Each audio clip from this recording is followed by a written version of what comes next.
E chegou o grande momento, o livro de psicopatologia. Olha, gente, olha ele aqui. Isso, livro de psicopatologia. Hoje estaremos juntos fazendo a leitura para quê? Conhecer mais sobre psicopatologia. O objetivo do psicanalista, estudar psicopatologia, está lá nas primeiras folhas da apostila número 1, logo no início. É para entender o diagnóstico que o paciente traz, seja o psiquiatra, seja o neurologista, seja o psicólogo e até o psicopedagogo, que vai levantar hipóteses de que aquele paciente tem algum transtorno, algo para ser trabalhado. Ou seja até pelo Google, que às vezes o paciente vai lá no Dr. Google e ele preenche algumas coisas, ou ele lê algo e ele diz, eu tenho isso, e traz para a terapia. O psicanalista, entendendo o que é psicopatologia, ele pode tanto facilitar o manejo, o atendimento, como também ele pode até encaminhar.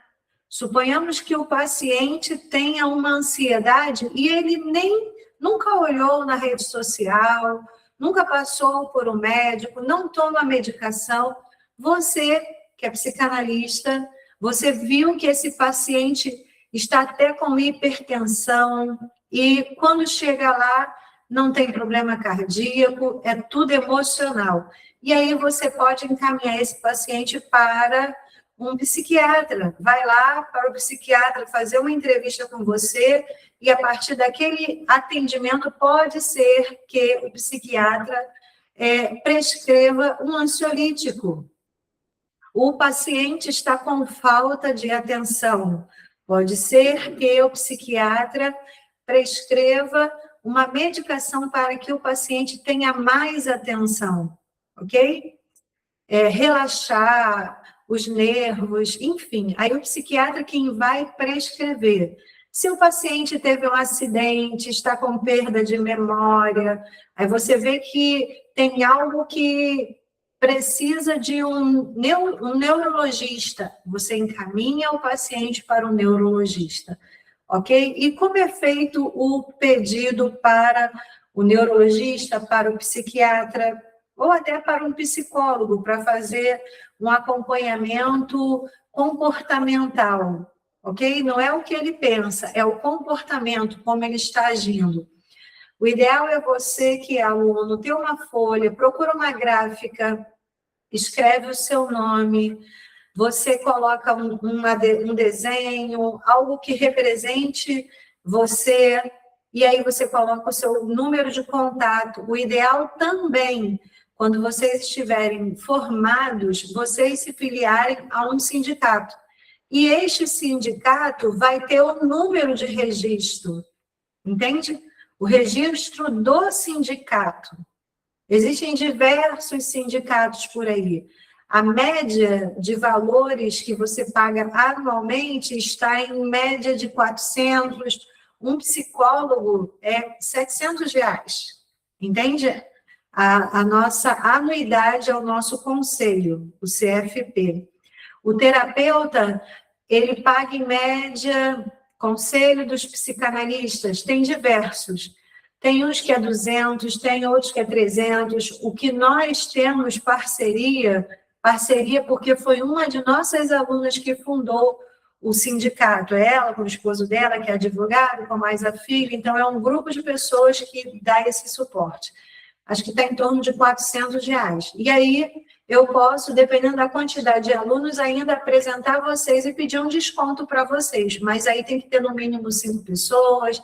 Aí vocês vão acompanhando. E aí, aquele número do sindicato é o que você vai colocar na sua folhinha, tá?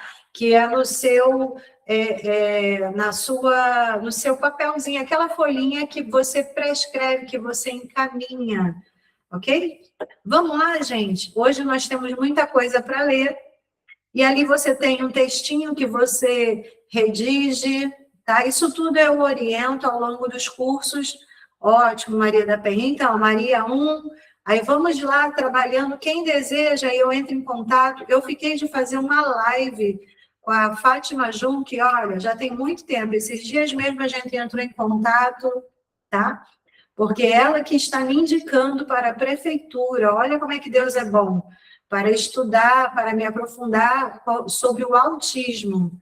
Tá bom, Marlúcio? Ótimo. Então, a segunda. Aí vocês vão falando, que aí eu marco e a gente traz ela aqui, faz um vídeo, vocês tiram dúvidas, e aí vocês fazem a filiação com ela. Finalizando aqui a documentação, a gente pode até antecipar, no dia da formatura de vocês, já retirar a documentação, entendeu? Com ela. No dia, ela viria aqui, isso tudo porque ela é próxima a nós, tá bom? É ali da Taquara, tem o prédio onde ela atende, ela também é psicanalista, tá? Isso tudo a gente vai falando aqui. Eu peço a Marluce e a Maria da Penha para depois movimentá-la no grupo sobre a filiação ao sindicato, tá? É o Simbrapt, o sindicato dela. Vou aqui compartilhar minha tela. Hoje nós teremos o livro de psicopatologia. Deixa eu colocar aqui. E teremos muitas leituras, tá? Eu não vou ficar olhando o chat agora, eu vou continuar aqui na matéria e a gente vai falando junto aqui, tá? Esse livro de psicopatologia que vocês estão vendo aí, ó, ele tem a 8ª tradução norte-americana, revisada, trazendo uma reflexão de pesquisas no campo de transtornos mentais. Nós vamos estudar a partir do conhecimento do David Barlow, do Durand e do Hoffman. Centenas de novas e atuais referências são citadas nessa edição, e o DSM-5, os critérios que foram incluídos nas tabelas, eles são atuais. Então, quando falarmos das tabelas, acredito que na próxima aula eu já traga matéria e a tabela de um transtorno para a gente avançar. Hoje eu vou trazer só matéria, tá? Totalmente atualizado. Como eu falei uma vez para vocês, existiu o DSM-1, que é o Manual de Doenças Mentais. O 1, quem criou, falava pouco e não tinha parceria com a indústria farmacêutica. O DSM-2 cresceu, o DSM-3 foi uma explosão. E após o DSM-3, o livro que era fininho ficou grosso, como nós temos esse livro aqui, tá? Então, nós temos aqui no DSM, nesse livro aqui, ó, como fazer uma avaliação clínica e diagnóstica. É claro que vocês, exemplo, eu fiz durante um ano uma especialização de avaliação clínica e diagnóstica. Eu tenho uma pós-graduação em psicodiagnóstico. Esse livro, nós trabalhamos lá, entende? Esse livro, quem trabalha também, psiquiatras trabalham, e todos que têm o interesse de conhecer sobre transtornos mentais. É um livro que não é barato, tá? Mas é um livro que é bem didático, é um livro simples, sem enchimento de linguiça. Método de pesquisas, aí você vai conhecer nesse livro transtornos de ansiedade, transtornos relacionados a traumas, a estressores, transtorno obsessivo-compulsivo, transtornos relacionados aos sintomas somáticos, aos dissociativos, transtornos de humor e suicídio, transtornos alimentares, transtorno do sono e da vigília, transtorno físico e psicologia da saúde, funções sexuais, transtornos parafílicos e disforia de gênero, transtornos relativos a substâncias, transtornos aditivos e transtornos de controle de impulsos, transtornos de personalidade, espectro da esquizofrenia e outros transtornos psicológicos, transtornos do neurodesenvolvimento, transtornos neurocognitivos, serviço da saúde mental, ou seja, essa nova edição ela é essencial para estudar e se atualizar em tudo sobre saúde mental e suas doenças, tá? Então, eu estarei aqui com vocês, a página que nós estamos aí abordando. A página é a página 17, e eu estarei fazendo aqui umas leituras, e eu gostaria que você me acompanhasse. Eu vou estar falando aqui sobre a reforma psiquiátrica e o declínio da terapia moral.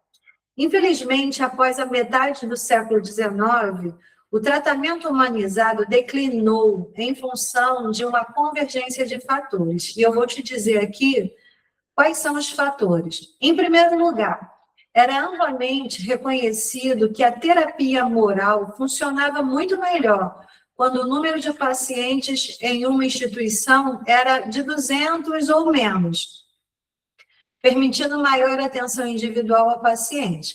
Mas sabe o que aconteceu que teve esse declínio? A guerra civil. Depois da guerra civil, enormes ondas de imigrantes chegaram aos Estados Unidos, trazendo sua própria população de doentes mentais, porque a guerra ela traz essas questões mentais. O número de pacientes nos hospitais da época teve um aumento de 1 ou 2 mil, ou até mais. Ou seja, não eram 200, não dava assistência para 200, após a guerra, passou até de 3 mil pessoas por hospital.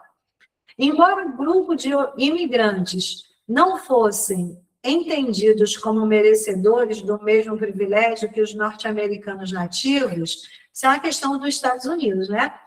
Cujos ancestrais emigraram antes, apenas entre 50 e 100 anos antes, eles não eram dados os tratamentos morais, ou seja, os imigrantes que foram chegando não receberam tratamentos adequados, mesmo quando havia quantidade suficiente de funcionários nos hospitais. Agora, você imagina, tendo quantidade de funcionários suficiente, eles davam assistência aos moradores dos Estados Unidos. Imagina quando foram os imigrantes, imagina quando foi a quantidade de pessoas pós a guerra. Esse foi o primeiro motivo do declínio, tá?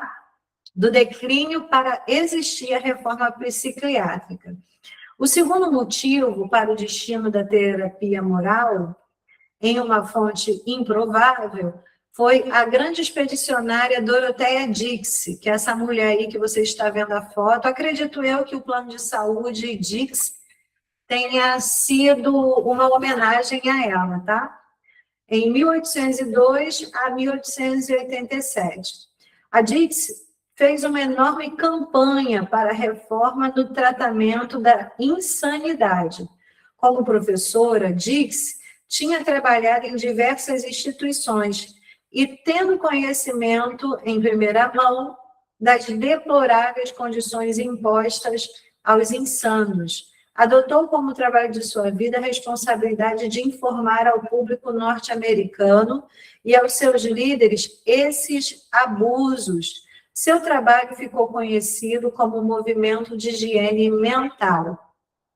E aí a Dix, ela fez uma denúncia. Então, o primeiro motivo para a reforma psiquiátrica e o declínio dessa atividade de terapia que eles diziam que era moral, porém a Dix denunciou, foram a quantidade de pessoas pós-guerra que aumentou de 200 a mais de 3 mil pessoas e, logo em seguida, o segundo motivo foi a insanidade, né? A falta de condições insalubres, condições de espaço e de profissionais nos hospitais para os atendimentos. E aí a gente tem a Dix que fez aí essa denúncia. Continuando aqui a leitura na página 17.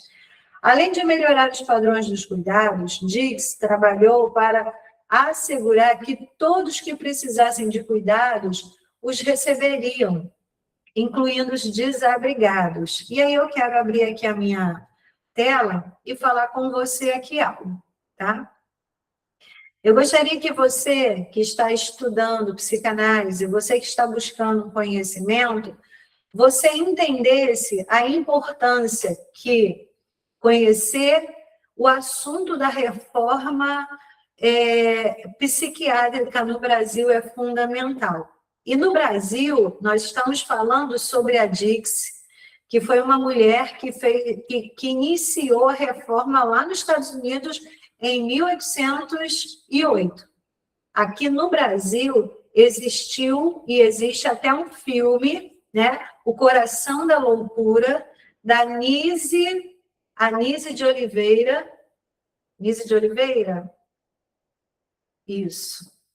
Anísia da Silveira, que ela traz, é um filme representado, alguns alunos já assistiram, e você deve assistir, tá? Vamos colocar o link do filme na descrição desse vídeo, quando você assistir. E ela, no filme O Coração da Loucura, ela traz uma reflexão, como no Brasil, uma única mulher enfrentou diversos psiquiatras, né? Então, Nise da Oliveira, obrigado, Paula. Então, quando a gente entende que alguém tem que levantar essa bandeira, alguém tem que enfrentar pessoas, a Dix foi lá nos Estados Unidos e a Nise foi aqui no Brasil. E a Nise, ela tem ainda hoje, né? Ela tem o Museu do Amanhã, ela tem ali em Oswaldo Cruz. Oswaldo Cruz, me ajudem aí, queridos alunos. Digita no chat aí para mim, tá? Que a minha mente não estava voltada para fazer esse apontamento, e hoje eu tive um dia bem agitado. E ela fez aqui no Brasil um tratamento onde aqueles pacientes psiquiátricos, eles faziam pinturas, né? Eles faziam desenhos, artes, e teve a recuperação, ou seja, ela fez a inclusão daqueles pacientes que eram descartados pelas famílias, abandonados. O Museu da Manhã está localizado na Praça Mauá. Vamos lá. Aqui, ó. Isso. Mas eu acho que não, é o Museu do Inconsciente. Me ajuda aí. É o Museu do Inconsciente, não é o do Amanhã, não. É o Museu do Inconsciente. É Piedade ali. Bom, alguém vai ver aqui. Digita no chat aí, me ajudem aí. Então, quando ela traz essa reflexão em que esses pacientes eram abandonados, Engenho de Dentro, obrigado, é o Museu do Inconsciente em Engenho de Dentro, ela começou aqui no Rio de Janeiro, Anísia de Oliveira. Então, ela inicia esse projeto aqui e eles entenderam que esses pacientes psiquiátricos, me ajuda, da Silveira, né? E esses pacientes psiquiátricos, eles poderiam ser, sim, inseridos novamente na sociedade. Aí tem diversos depoimentos dos pacientes que foram readaptados no mercado de trabalho, tá? Então, eu vou colocar no link desse vídeo aqui. Depois eu vou colocar vários links lá que você pode estar assistindo para você aprofundar muito mais o seu conhecimento.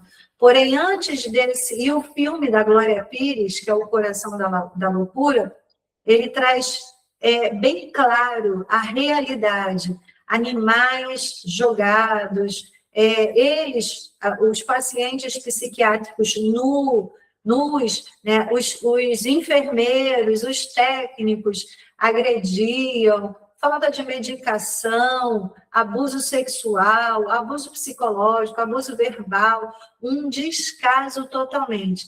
E aí nós temos a psiquiatra, a primeira mulher no Brasil, em que ela traz uma mudança. A Nilce da Silveira, ela traz uma mudança. Obrigada, Simone. Ela traz uma mudança. E existe a reforma psiquiátrica aqui no Brasil. Dando continuidade à leitura que nós temos lá no nosso livro lá. Você que é nosso aluno, eu recomendo que você dê uma atenção ao que nós estamos falando aqui, porque se o nosso paciente ele necessita de um acompanhamento psiquiátrico hoje, você precisa entender para qual unidade ele vai, se vai para a clínica da família, se a família tem condições, para que clínica psiquiátrica que ele estará sendo encaminhado, caso haja um surto. Continuando aqui a leitura. Então, a Dix trabalhou para assegurar que todos que precisassem de cuidados receberiam, incluindo até os desabrigados. Por meio de seus esforços, o tratamento humanizado tornou-se mais amplamente disponível nas instituições norte-americanas. À medida que sua carreira chegava ao fim, Dix se tornava conhecida como a heroína do século XIX. Infelizmente, uma consequência não prevista nos esforços heróicos de Dix foi substancial aumento do número dos pacientes psiquiátricos. Quando organizou, em vez de diminuir a quantidade de pacientes psiquiátricos, aumentou.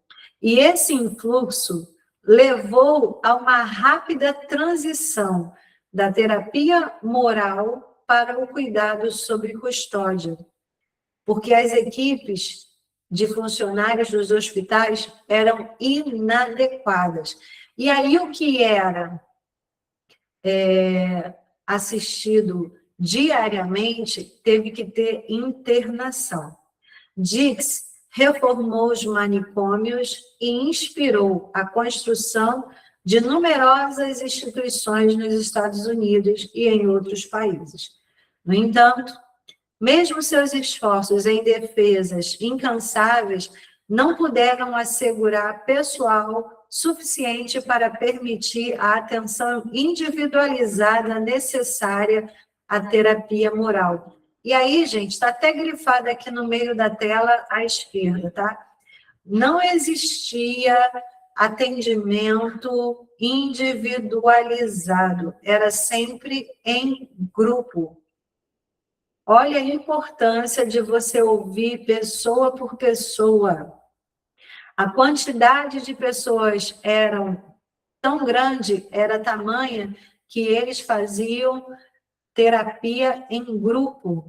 E você imagina quando uma pessoa que tinha doença mental surtava, o que acontecia com todos aqueles ali que eram chamados de loucos, né? Uma loucura total. Um golpe final à prática da terapia moral foi a decisão, na metade do século XIX, de que a doença mental era causada por patologia cerebral e, por consequente, era incurável. E aí eu quero falar com você aqui. Deixa eu abrir minha tela para falar com você aqui. Quando falamos que a doença mental ela não tem cura, podemos estar cometendo um grave erro. Vocês sabem que eu estou me aplicando, estudando sobre o autismo para trazer para vocês muito em breve aqui.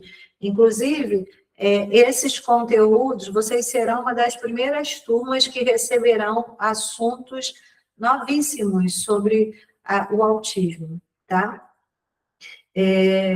Imagina comigo em que uma família que é funcional exista rotina, horário para acordar, horário para dormir, existe comida, existe pessoas dentro de casa para colocar regras, impor limites, educação. Isso tudo favorece saúde emocional. Uma família que não tem regra, rotina, ela provavelmente vai se tornar uma família disfuncional.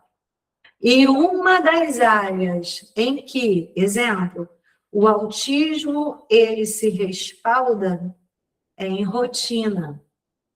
Vocês aqui com os pacientes de vocês que já estão estagiando ou vão estagiar, vocês se recordam que uma das coisas, uma das ações que nós temos que trabalhar com esse paciente é o que ele faz ao longo do seu dia? O que ele faz de manhã, o que ele faz à tarde, o que ele faz à noite. Isso vai gerar rotina. Rotina gera hábito. Quem tem rotina, quem tem hábito, não tem ansiedade.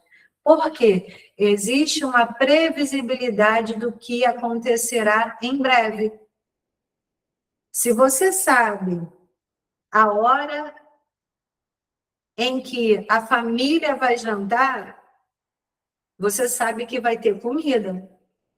Agora, imagina uma criança que não sabe nem se a mãe volta para casa. Uma criança que fica uma hora está na casa da tia, na hora da avó, na casa do pai.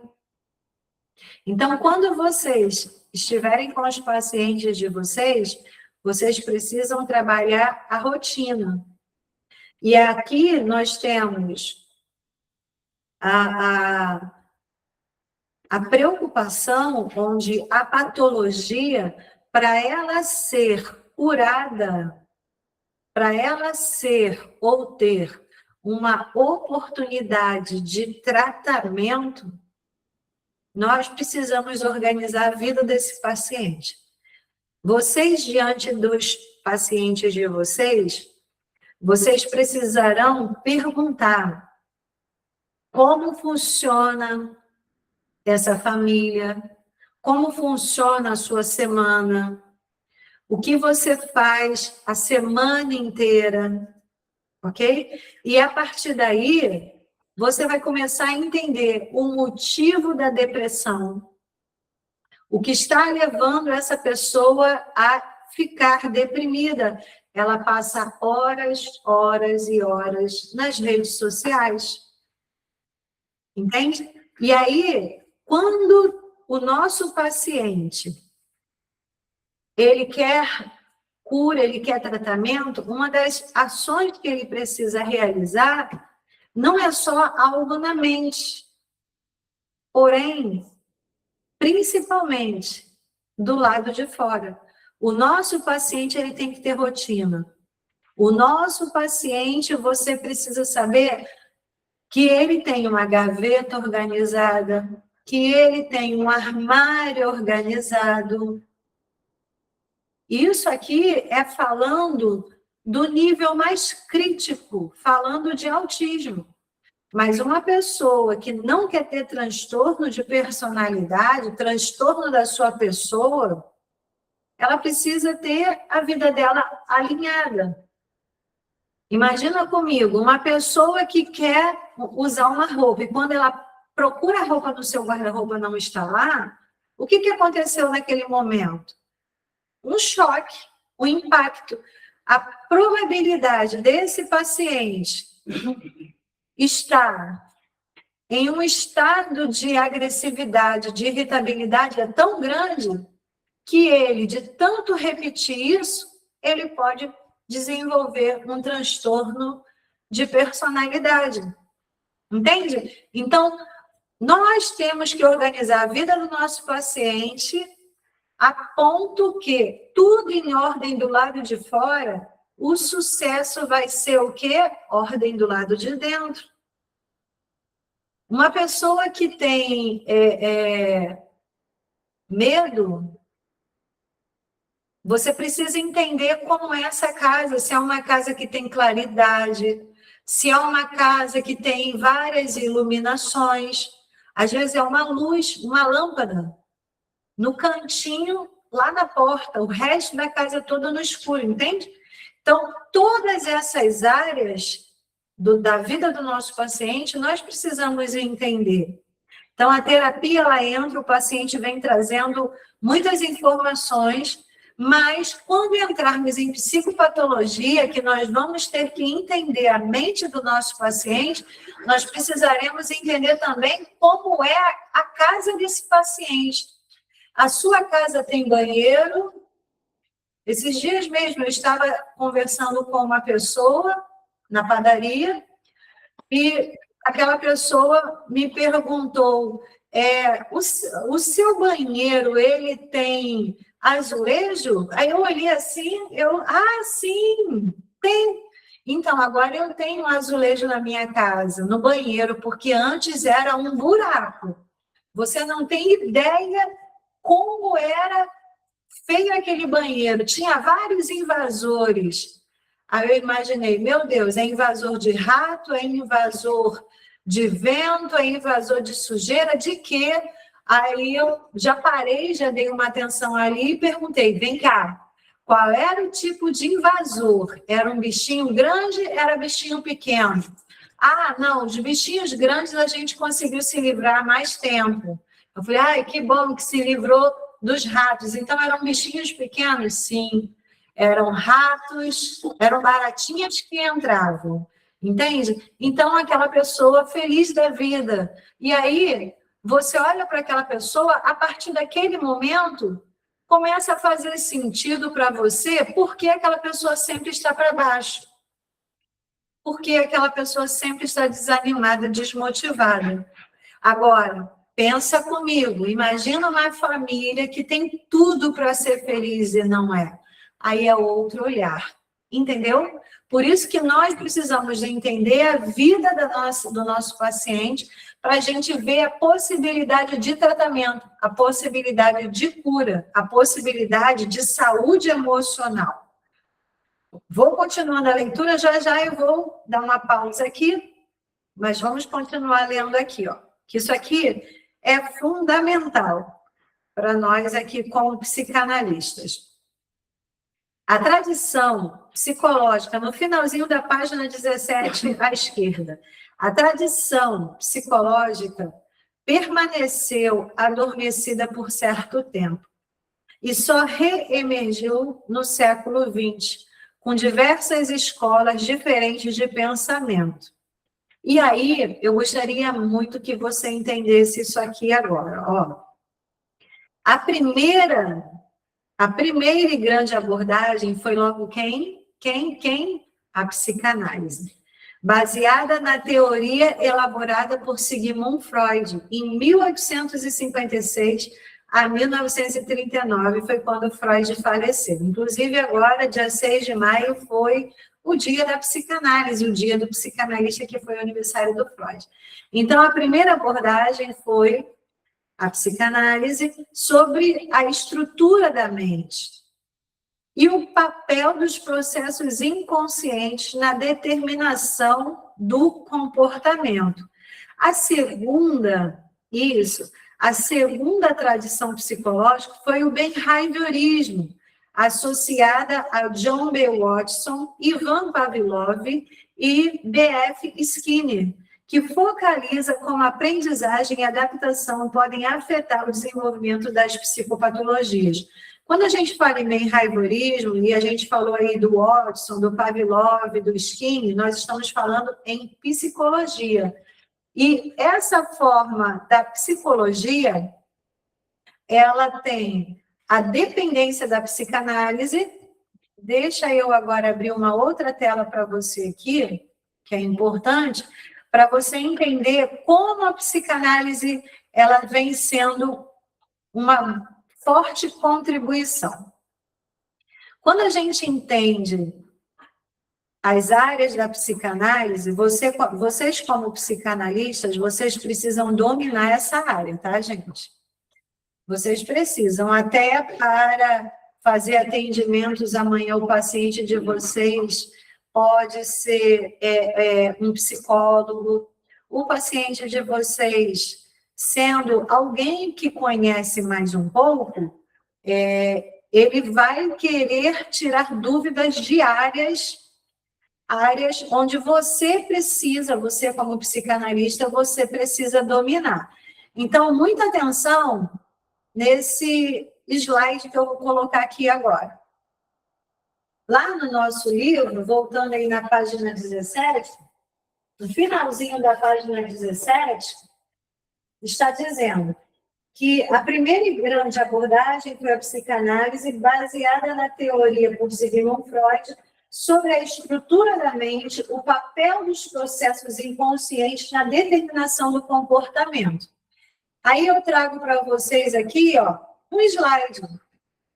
Esse slide, ele está falando da estrutura da mente, processos inconscientes e determinação do comportamento.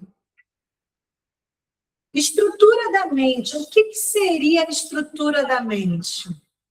A estrutura da mente, ela é herdada pelos pais, avós e bisavós. Vocês já ouviram isso aqui comigo? Constituem assim, ó, a estrutura da mente. Todos nós nascemos com a primeira tópica, que é o consciente, pré-consciente e o inconsciente, e a segunda tópica, que é o id, ego e superego.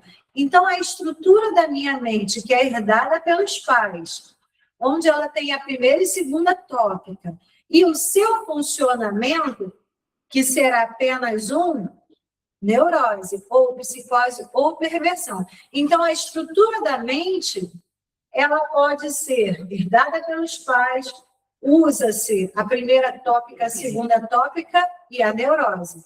Ou herdada pelos pais, primeira e segunda tópica e psicose. Ou a estrutura da mente, ela pode ser herdada pelos pais, primeira e segunda tópica e perversão. Tá fácil para você o que é a estrutura da mente? Nós temos o nosso cérebro. Dentro do nosso cérebro, ele vai ter essa constituição e esse funcionamento. Perfeito? Só que a estrutura da mente, ela tem processos. E nós, psicanalistas, trabalhamos com processos inconscientes. O que seria inconsciente? Desde o ventre. Tudo que nós temos desde o ventre da nossa mãe até agora, nós vamos processar. Nós vamos desenvolver o nosso cognitivo. Você que está aqui, por mais que você tenha uma estrutura da mente herdada pelos seus pais, onde você tem as tópicas e neurose, toda essa estrutura da sua mente, ela vai precisar funcionar através de um processo inconsciente, onde o nosso cognitivo, ele vai ter um processo. Vamos ler aqui, ó. Processos é a mesma coisa que cognição, cognitivo. Refere-se ao conjunto de processos mentais envolvidos na aquisição do conhecimento, incluindo o quê? Primeiro, pensamento, memória, linguagem, raciocínio e atenção. Você herda do seu pai, você tem em evidência o seu consciente, que é a primeira tópica, ou o pré-consciente, ou o inconsciente na primeira tópica. O que pode estar em predominância é o id. Você pode ser neurótico. E aí, imagina, me responde você aqui agora. Como fica o pensamento de um neurótico onde os seus pais eram revoltados? Como fica a memória de um neurótico onde os seus avós eram revoltados? Como é a linguagem de um neurótico onde os seus bisavós eram revoltados? Como deixa eu falar trazer mais exemplos aqui. Como é que um neurótico compulsivo raciocina se os seus pais, avós e bisavós eram miseráveis? Como é a atenção?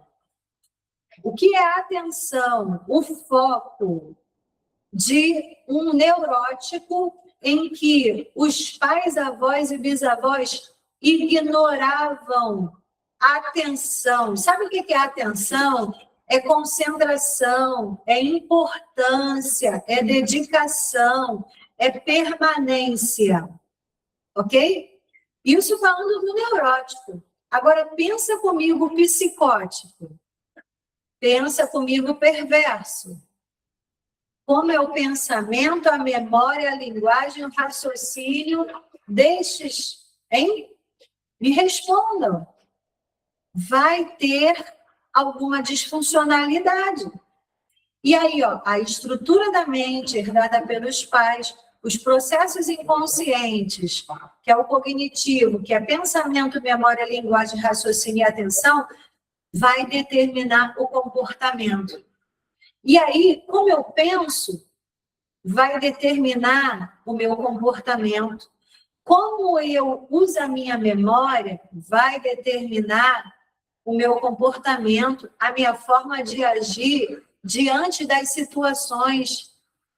Como eu falo vai determinar o comportamento. Como eu raciocino vai determinar o meu comportamento.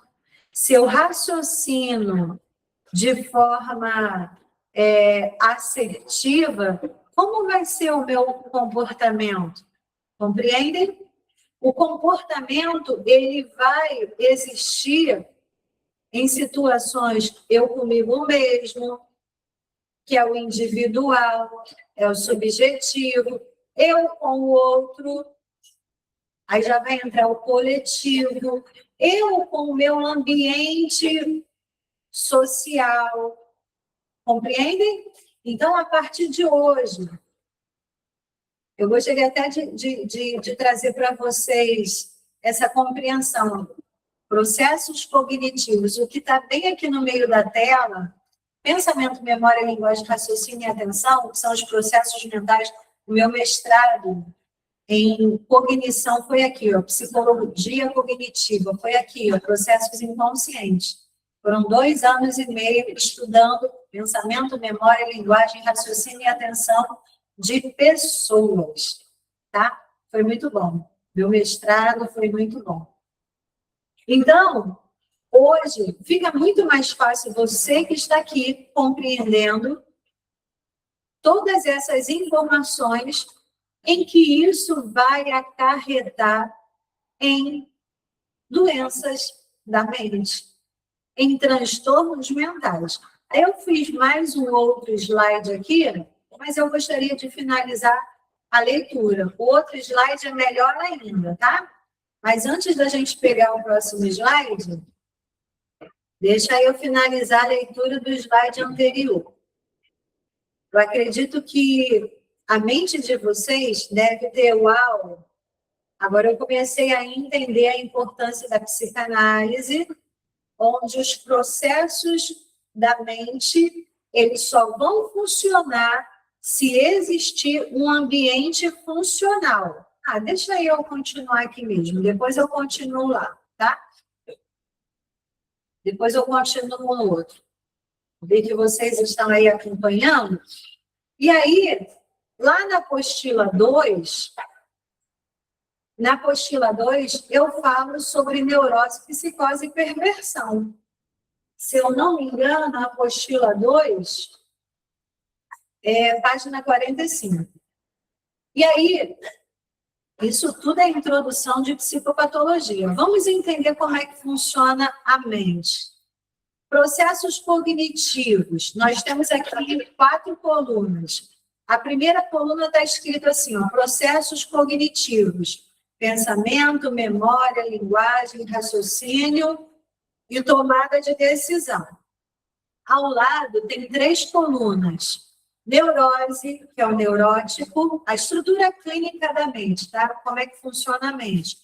Neurose, que é o neurótico, a pessoa ou ela tem psicose, a mente dela é psicótica, ou a mente dela é perversa.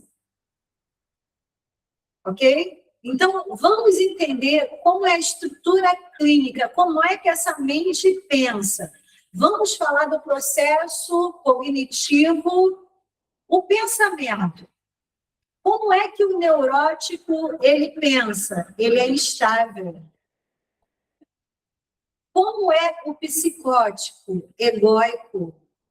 E como é o perverso? Manipulador. Não leia os outros agora, não. Vamos voltar aqui para a gente entender o processo cognitivo, o pensamento do neurótico. O que seria instável? Ele começa e ele desiste. O neurótico, ele é assim, ele quer muito. Ele briga com todo mundo para conseguir, mas quando ele consegue, ele desiste. Ele diz que a felicidade vai depender desse novo relacionamento. Quando ele tem o relacionamento, ele larga. Ele é instável. O neurótico, quem quer ter saúde emocional a partir de hoje, passa a ter o seu pensamento mais estável. Todo neurótico não sabe o que quer, é instável. Se você pergunta para uma pessoa, o que você quer fazer amanhã? Não sei. O neurótico é assim. É o tempo todo, ele não sabe, ele não tem rotina, ele não tem equilíbrio, é instável. O pensamento dele vaga o tempo todo. Quer ter saúde emocional? Comece a ter o teu pensamento mais estável. Como é o pensamento do psicótico? Quando falamos em psicose, nós temos o autista e nós temos o esquizofrênico, ok? Como é o pensamento egóico? Tudo é para ele, tudo é por ele, tudo tem que virar, o mundo tem que girar ao redor dele. Ele puxa todas as atenções dele para ele e deseja que todos o priorizem. Mas se os outros não o priorizarem, não tem problema.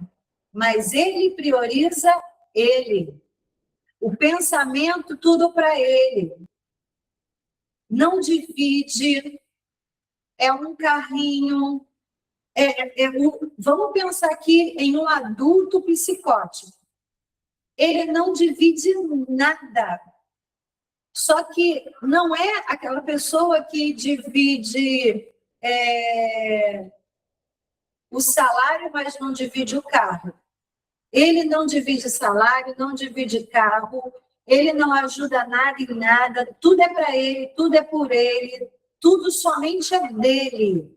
Parece até uma pessoa que é narcisista, mas é uma pessoa psicótica. O psicótico, ele não faz mal a ninguém. O autista e o esquizofrênico, eles só agridem quando alguém agrediu eles, ok? O psicótico, tudo é para ele. Ele é o tempo todo estudando, se ele gosta de estudar, é o tempo todo ele estudando, é o tempo todo ele lendo, é o tempo todo o livro é dele, a cama é dele, o quarto é dele. É um centro para si. É um olhar para si. E aí a terapia vai fazer com que a pessoa olhe ao seu redor. Vamos falar aqui do pensamento do perverso. Manipulador. O tempo todo ele manipula. Por quê? Ele tem um objetivo. Ele tem um interesse. Então, ele manipula amizade, manipula filho, manipula marido, mulher, manipula marido. Quando a gente fala em perversão, a estrutura psíquica de perversão é sexo, violência em série e provavelmente morte. Todo neurótico é bem parecido com o perverso. Porém, o neurótico vai se arrepender. O perverso, dane-se. Entende? Ele pode, ou ela pode ter um cônjuge, mas não há tesão. O tesão é em manipular. O prazer, tudo é ele o centro de tudo e de todos, porém, como ele quer chamar a atenção de todas essas pessoas, ele se faz servo de todos, mas a intenção dele é manipular. Ele se submete porque ele quer manipular. E aí, gente, como é que vocês estão? Assustados? Eu só falei do pensamento. Do pensamento. Nós vamos falar dos outros processos cognitivos, mas vocês precisam, de uma vez por todas, entender que ninguém tem as 3 estruturas psíquicas. Ou a pessoa nasce com neurose, ou nasce com psicose, ou nasce com perversão. Eu vou fechar esse primeiro bloco da aula, tá? Para abrir o segundo bloco.